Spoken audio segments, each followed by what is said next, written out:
दोस्तों welcome to my YouTube channel. दोस्तों अगर आपने ITI या डिप्लोमा कर रखा है इलेक्ट्रिकल से तो आप इस चैनल को सब्सक्राइब जरूर कर दें, क्योंकि मैं लेटेस्ट वीडियो लेके आता रहता हूं इलेक्ट्रिकल से रिलेटेड। तो दोस्तों मिस ना हो पाए तो सबसे पहले आप इस चैनल को जरूर से सब्सक्राइब कर दें।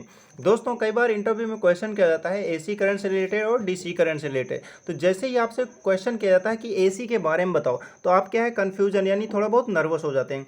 सिंपल आपको सबसे पहले इसका जो बेस है वो क्लियर होना चाहिए। दोस्तों AC के बारे में जैसे ही बताना है तो सबसे छोटा जो क्वेश्चन होता है आंसर होता है ना उसको सबसे पहले बताना है। AC का जैसे ही नाम है तो सबसे पहले उसकी फुल फॉर्म बता दो कि AC की फुल फॉर्म होती है सर अल्टरनेटिंग करंट, और भी आपको इसके बाद ही प्रोसेस आपको बताना है। इससे क्या होगा, आपके अंदर कॉन्फिडेंस डेवलप होगा। अब दोस्तों हम बात करेंगे सबसे पहले AC करंट की, यानी अल्टरनेटिंग करंट ऑलरेडी यहाँ पे मेंशन किया गया है, आप देख पा रहे हैं। और DC की जो है वो DC की यहाँ पे देख पा रहे हैं डायरेक्ट करंट, यहाँ पे आपको वापस दिखा देता हूँ, डायरेक्ट करंट ऑलरेडी लिखा हुआ है।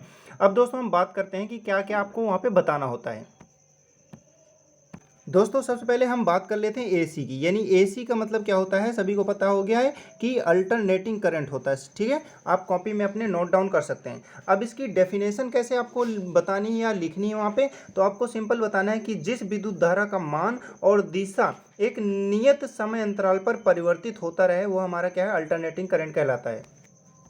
जैसे कि दोस्तों आप कभी भी अगर करंट को मेजर करते हैं, जब भी आपका कोई AC इक्विपमेंट चल रहा है तो उसका क्या है वेरिएशन होता रहता है। सपोज दैट अभी 2 एम्पियर है, बाद में 3 एम्पर हो जाए, यानी वो कंटिन्यू चेंजेस होते रहते हैं। वो हमारा क्या है, हमारा इलेक्ट्रिक करंट होता है, यानी अल्टरनेटिंग करंट होता है।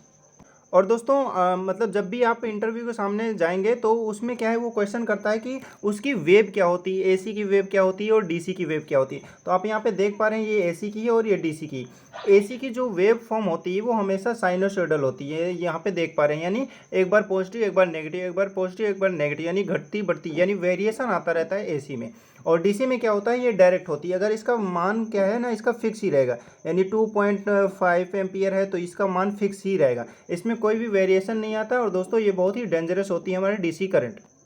तो दोस्तों DC के बारे में आपको सिंपल स्टेप में बताना है कि जिस विद्युत धारा का मान और दिशा नियत रहता है वो हमारा क्या है DC करंट, यानी इसमें परिवर्तन नहीं होता, कुछ भी चेंजेस नहीं होते, ये केवल फिक्स रहता है। तो जिस विद्युत धारा का मान और दिशा नियत रहती है वह DC करंट यानी डायरेक्ट करंट कहलाती है। और ये कहाँ से प्राप्त कर सकते हैं, इसका जैसे कि यूजेस क्या है और इसका मतलब इसको कहाँ से प्राप्त करेंगे। जैसे DC करंट है, DC को हम DC कहाँ से मिल सकती है तो ये भी बताना है वहाँ पे एग्जाम्पल के तौर पर।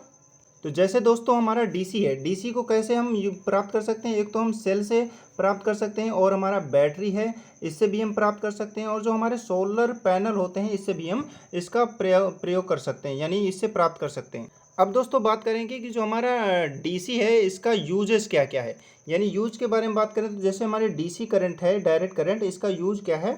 आपने देखा होगा वेल्डिंग जब भी होती है तो इसमें DC करंट की रिक्वायरमेंट होती है।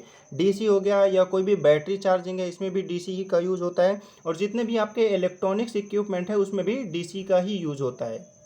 दोस्तों अब बात कर लेते हैं AC का यूज क्या है और AC को हम कहाँ से प्राप्त कर सकते हैं। दोस्तों आपने देखा होगा कि जो हमारे पास जो जनरेटर होता है, जनरेटर से क्या होता है हमें पास इलेक्ट्रिक करंट आती है, यानी जनरेटर क्या करता है मैकेनिकल एनर्जी को इलेक्ट्रिकल एनर्जी में कन्वर्ट करता है।